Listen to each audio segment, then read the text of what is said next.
ఓం నమ శివాయ, శ్రీమాత్రే నమః. మిత్రులకి, శ్రీభిలాషులకి, అలాగే నన్ను ఇంతగా ఆదరిస్తున్న యూట్యూబ్ ప్రేక్షకులందరికీ కూడా పేరు పేరు ధన్యవాదాలు. మిత్రులరా, మీ అందరికీ పరాదేవత ఎల్లవెల్లా మీతో ఉండి మీ మనోవాంఛ నెరవేర్చాలని మనస్ఫూర్తిగా కోరుకుంటున్నాను. ఈ వీడియోలో ప్రస్తుతం కాలం బాగోలేదండి. శని ప్రభావం చేత, కుజు ప్రభావం చేత, కేతు ప్రభావం చేత, రాహు ప్రభావం చేత జాతకం బాగోలేదని చెప్తున్నారు. మేము ఈ సమస్య నుంచి బయటపడడానికి ఏదైనా తేలికైన మార్గం ఉందా అని అడిగిన వారు ఉన్నారు. వారందరి కోసం మన సనాతన ధర్మంలో చెట్లను పూజించడం ద్వారా మనం ఫలితాలు పొందామని చాలా వీడియోలు చెప్పుకున్నాం. ముఖ్యంగా వేప చెట్టు మనకి వాస్తు ప్రకారం కానీ తంత్ర ప్రకారం కానీ వేప చెట్టు చాలా విశేషమైన శక్తి కలిగినది. వేప చెట్టు పైన కుజుడు నివాసం ఉంటాడని శాస్త్రం చెప్తుంది. అలాగే కుజుడిని పాలించే దక్షిణ దిశలో మనం ఇంటి ప్రాంగణంలో కానీ బయట కానీ ఈ వేప చెట్టును నాటడం వల్ల అంటే మనకి ఏదైతే రాహువు నుంచి వచ్చే, కేతువు నుంచి వచ్చే ఇబ్బందులు తగ్గుతాయి అని శాస్త్రం చెప్తుంది. అంటే వాయువ్య దిశలో దీన్ని కూడా పెట్టుకోవచ్చు. అంటే ఈ మొక్కని దక్షిణంలో పెట్టవచ్చు, వాయువులో కూడా పెట్టవచ్చు. ఇది శాస్త్రంలో ఈ మొక్కను పూజించడం వల్ల కలిగే లాభాలతో పాటు ఈ దోషాలను ఎలా తొలగించుకోవాలో మీకు ఈ వీడియోలో వివరిస్తాను. అలాగే మీకు ఈ వీడియో నచ్చినట్లయితే లైక్ చేయండి, ఛానల్ని సబ్స్క్రైబ్ చేసుకోండి, పక్కనే ఉన్న గంట సింబల్ని యాక్టివేట్ చేసుకొని ఈ వీడియోని 10 మంది మిత్రులకి షేర్ చేయండి. అలాగే నా వినపం ఏంటంటే, మీరు ఎవరైనా సరే ఈ తాంత్రిక వీడియోలు వీటిని అర్థం చేసుకోవడం ప్రయత్నించండి. పూర్తిగా వీడియో చూడండి. మీరు సగం చూస్తే అర్థం కాదు. అలాగే నేను చెప్పిన విధానం మీకు అర్థం కాలేదనుకోండి, పొరపాటున ప్రయత్నించకండి. అలాగే ఎవరైనా సరే జాతక పరిశీలన గురించి కానీ మీకున్న సమస్యల గురించి పరిహారాలు తెలుసుకోవాలనుకుంటే వ్యక్తిగతంగా వీడియో డిస్క్రిప్షన్లో ఫోన్ నెంబర్ ఇవ్వడం జరిగింది. ఆ నెంబర్కి కాంటాక్ట్ చేసి మీరు అపాయింట్మెంట్ తీసుకోవచ్చు. జాతక పరిశీలన, తాంత్రిక సమస్యలు, తాంత్రిక వస్తువుల గురించి కూడా మీరు అడిగి తీసుకోవచ్చు.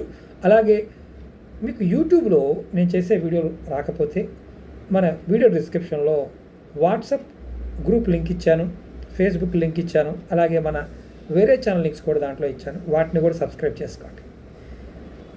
లైక్ చేయడం మర్చిపోమాకండి. అలాగే 10 మంది మిత్రులకు షేర్ చేయడం మర్చిపోమాకండి. ఎందుకంటే ఇవి చాలా విశేషమైన శక్తి కలిగిన ఉపాయాలు.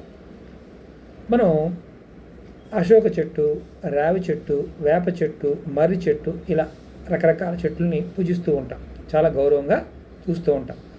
అందులో వేప చెట్టుకి చాలా విశేషమైన ఔషధ గుణాలు ఉన్నాయి. అలాగే మనం అనేక రకమైన మతపరమైన, తాంత్రికపరమైన ఉపయోగాలు కూడా ఉపయోగిస్తాం. మనం వేపాకుని చాలామంది చర్మానికి వాడుతూ ఉంటాం, వేప పుల్లల్ని వాడుతూ ఉంటాం. ఎండిపోయిన అంటే మామూలుగా వేప చెట్టు ఆకుని మీరు ఎవరైనా సరే పౌడర్ తెచ్చుకొని దాన్ని మీరు రోజు వాడుతూ ఉంటే మీకు శరీరానికి ఉన్న అనేక అంటే ఒకటేని కాదు, అనేక రకాల రోగాలు, అంటే శనికి సంబంధించి, కేతుకు సంబంధించిన రోగాలు తొలగిపోతాయి. గాలిని కూడా శుద్ధి చేస్తాయి.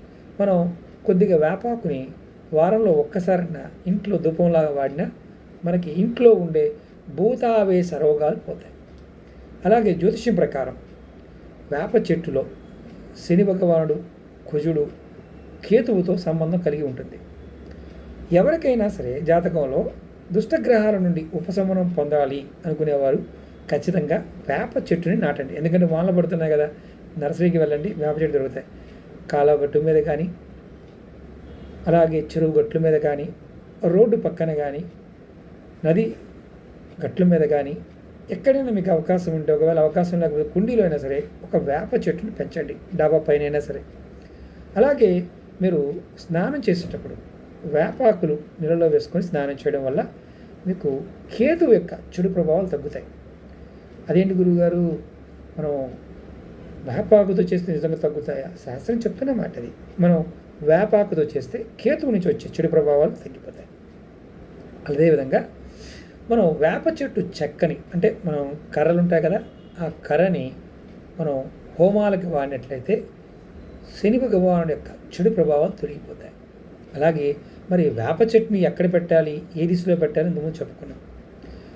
వేప చెట్టు పైన మంగళ దేవత అంటే కుజుడు నివాసం ఉంటాడని చెప్తారు. కాబట్టి ఈ కుజుడిని పరిపాలించే దిక్కే దక్షిణ దిక్కు. దక్షిణ దిక్కులో నాటాలి. అలాగే వాయువ్య మూల కూడా నాటవచ్చు. చాలా అద్భుతమైన ఫలితాలు వస్తుంది. అయితే కొన్ని నియమాలు చెప్తాను. అంటే ఇది కొన్ని నియమాలు కూడా ఉన్నాయి.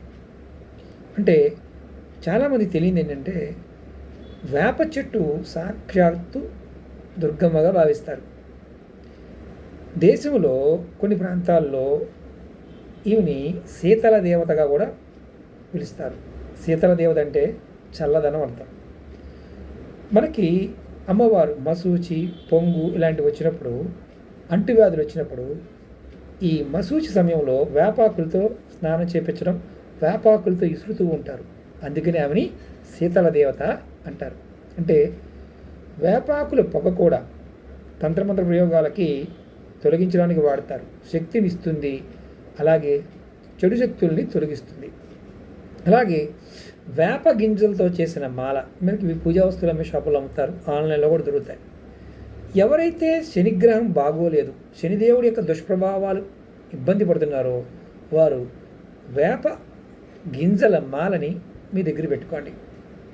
అలాగే స్నానానికి వేప ఆకుల్ని వాడుతూ ఉండండి. అప్పుడు కేతువుని చల్లబరుస్తుంది కాబట్టి మనకి ఈ దోషం యొక్క ప్రభావం తగ్గుతుంది.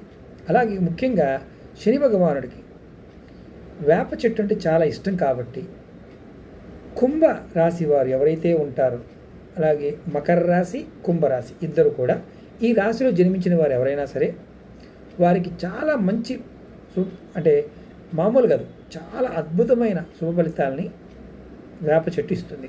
అంటే వీరు వేప చెట్టుకు నమస్కారం చేసినా సరే వీరి జీవితంలో ఇబ్బందులు తొలగిపోతాయి.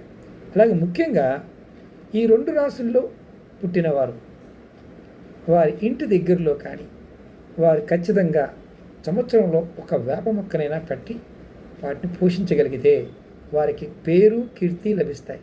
ఇది మీరు ఎప్పుడు వింటే కనుక, ఎవరైనా వినుంటే కనుక ఖచ్చితంగా కామెంట్ చేయండి. ఎందుకంటే తంత్రశాస్త్రంలో దీని గురించి అద్భుతమైన వర్ణన ఉంది. అలాగే మంగళవారంలో మీరు ఎవరైతే ఈ రాశి వారు అప్పు ఇవ్వడం కానీ అప్పు తీసుకోవడం కానీ చేయకండి. దీనివల్ల మీకు ఆర్థికంగా సమస్యలు పెరుగుతాయి ఈ 2 రాశుల వారు. అలాగే మనం నెక్స్ట్ వీడియోలో మంగళవారం నాడు కొన్ని నియమాల గురించి కూడా మీకు చెప్తాను. అందులో మనం ఈ వేప చెట్టు గురించి తెలుసుకున్నాం కదా, అలాగే మంగళవారం నాడు మనం ఏం చేయాలి, ఏం చేయకూడదు అనే విషయాలు మీకు ఈ వీడియోలో నెక్స్ట్ వీడియోలో తెలియచేస్తాను. అలాగే మీకు ఈ వీడియో నచ్చినట్లయితే లైక్ చేయండి, ఛానల్ని సబ్స్క్రైబ్ చేసుకోండి, పక్కనే ఉన్న గంట సింబల్ని యాక్టివేట్ చేసుకొని 10 మంది మిత్రులకి ఈ వీడియోని షేర్ చేయండి. ఓం నమః శివాయ, శ్రీమాత్రే నమః.